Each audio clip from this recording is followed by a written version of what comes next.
10 अप्रैल 1912 ये वो दिन था जब दुनिया का सबसे बड़ा और महंगा तरीन बहरी जहाज टाइटैनिक अपने पहले सफर के आगाज के लिए बिल्कुल तैयार था।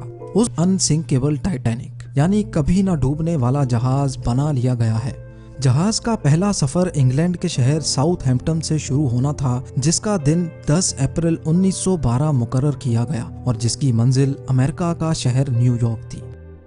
टाइटैनिक के इकोनॉमी पोर्शन में सफर करने की कीमत $30 जबकि फर्स्ट क्लास में सफर करने की $150 थी, जो आज के दौर में 3,40,000 रुपए बनते हैं। इस मार्केटिंग के नतीजे में यकायक सारी टिकट्स बुक कर ली गईं और आखिरकार वो दिन आ ही गया जब टाइटैनिक अपने पहले सफर का आगाज। कैप्टन स्मिथ को मालिकान की दी गई इंस्ट्रक्शंस और प्रेशर की वजह से न्यूयॉर्क जल्द से जल्द पहुंचना था, क्योंकि ये टाइटैनिक का पहला सफर था और अगर वो न्यूयॉर्क टाइम से ना पहुंचते तो टाइटैनिक की रेपुटेशन को काफी नुकसान होता। दुनिया की कोई भी गाड़ी हो, मशीन या फिर जहाज, उनके कई ऑपरेटिंग प्रोसीजर्स होते हैं जिनमें स्पीड लिमिट भी इन प्रोसीजर्स का एक पार्ट होता है और वो पार्ट टाइटैनिक के सफर के आगाज में ही वायोलेट किया गया था। थोड़ी ही देर में जहाज साउथहैम्पटन के पोर्ट को इतना पीछे छोड़ गया कि अब दूर दूर तक नीले समंदर के अलावा कुछ नजर नहीं आ रहा। इसकी स्पीड भी ज्यादा थी और उनसे एक बहुत इंपॉर्टेंट वार्निंग भी मिस हो चुकी थी।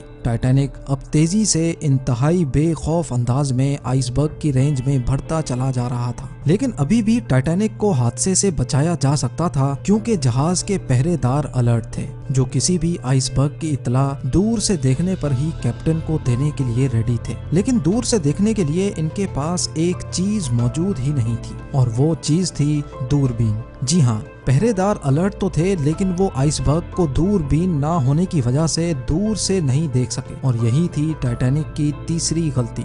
आइसबर्ग की खबर कैप्टन स्मिथ को उस वक्त हुई जब जहाज के पहरेदारों ने खबर दी कि जहाज के बिल्कुल सामने एक फुटबॉल फील्ड की साइज जितना आइसबर्ग है। लेकिन अब बहुत देर हो चुकी थी क्योंकि आइसबर्ग इंतहाई करीब आ चुका था। बेशक कैप्टन स्मिथ ने आइसबर्ग से बचने की बहुत कोशिश की, लेकिन फासला इतना कम रह गया था कि कुछ भी करना फजूल साबित हुआ। आइसबर्ग अब टाइटैनिक के सेंटर से टकरा चुका था, लेकिन टाइटैनिक के अभी भी बचने की एक्सपर्ट्स का मानना है कि टाइटैनिक की बॉडी पर जो रिविट्स लगी थी वो स्टील की नहीं बल्कि कास्ट आयरन की बनी थी। इन रिविट्स का काम लोहे के बड़े बड़े पीसेस को आपस में जोड़े रखना होता है, लेकिन चूंकि कास्ट आयरन स्टील से नरम होता है, इसी वजह से जिस जगह आइसबर्ग टाइटैनिक की बॉडी से टकराया वहां के रिविट्स प्रेशर की वजह से खुल गए और फिर वही हुआ जिसका डर कैप्टन स्मिथ ने रेडियो पर इमरजेंसी अलर्ट जारी कर दिया। जब तक कोई मदद के लिए आता तब तक पैसेंजर्स को लाइफ बोट्स में शिफ्ट करने का प्लान किया गया,